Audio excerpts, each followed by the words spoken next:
The big feller's face was red-blue, but too wide around his mouth. New deck! Get a new deck over here, pronto! I said one time only, mister, and I meant it. Without taking my eyes from his, I reached my arms over around the pile of winnings and raked it to me. Funny, I'd been prepared to lose it, had expected to lose it. Now that I'd won it, I didn't know what to think. Just one more cut. He started to grab my arm, but the look in my eyes stopped him. One more, and that's it. You're done in. He reached inside his coat, and I almost went for my pistol, but he pulled out a thin leather wallet and slapped it on the table. Here's my marker. I'll draft a check for any amount. No way. House rules says cash or chips. Besides, I'm calling it a night. He started around the table. Marshal Briggs stood up and pointed a long finger. Hold it right there. I've seen enough of this. The big feller froze as if looking down the barrel of a gun. Briggs stepped over closer, his left arm still out, finger still pointing, his right palm resting on the bone-handled Dance Brothers pistol. This young man has gone out of his way to accommodate you, but you, sir, are acting like an ill-mannered... That's my money! The big feller clenched his fists so hard they seemed to draw his arms into his sides. Used to be, sir.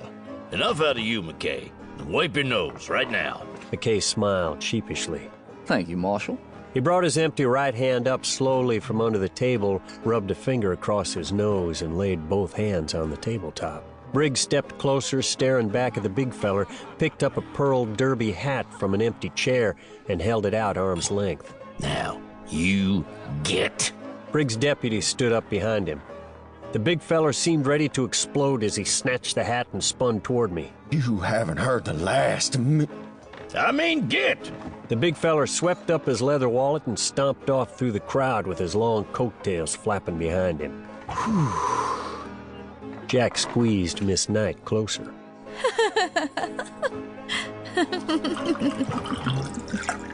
McCabe poured a glass of bourbon, and I noticed the Eulinger was back in his vest pocket. Briggs, his deputies, and I watched as the big feller disappeared out the front door. The crowd spread out back to the bar. Much obliged, Marshal. Picking up my Stetson from an empty chair, I adjusted the dents in the crown and signaled the barmaid to gather my winnings. Then I turned back to Briggs. Can I buy you fellers a drink? We'd be honored, Mr. I'm Beatty. James Beatty.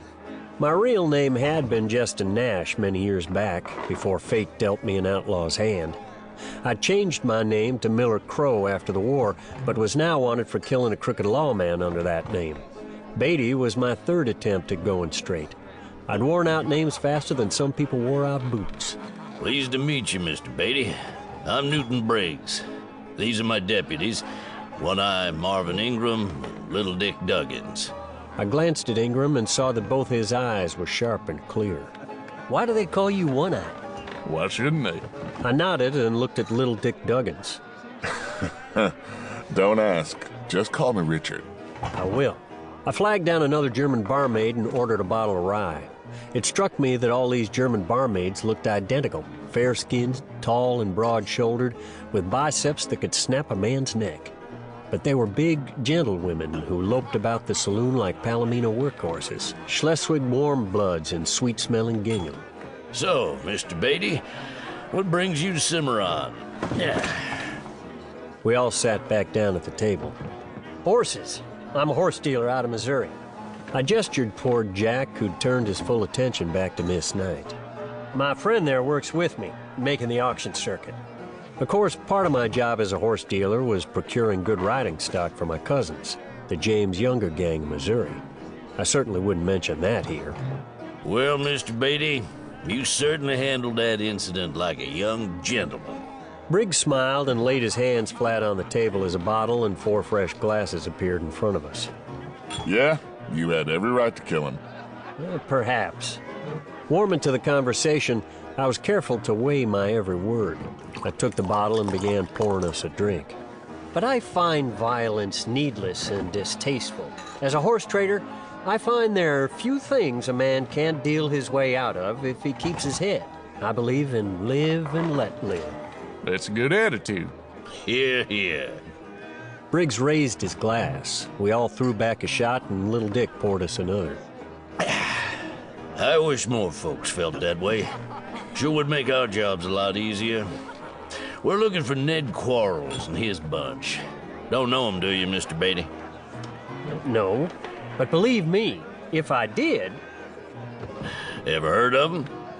Oh, not really, except bits and pieces. I hear of such people now and then, of course, but for the most part, I steer clear of such hard cases. In fact, this is the first I've been in a saloon or played any poker for the longest time. Most times, I spend my nights in my hotel room. I'm studying the scriptures, you see, always looking for the deeper meaning of life. Studying what? The Bible, damn it, One Eye.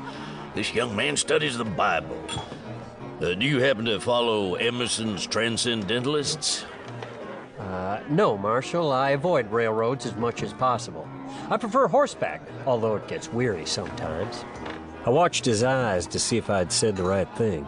Briggs glanced down at his hands with a patient smile. If you're religious, why was you playing poker? That's my one occasional weakness, I'm afraid. Dealing in horses can be a lonesome business. Many nights I just ponder the... Look out! He's got a gun!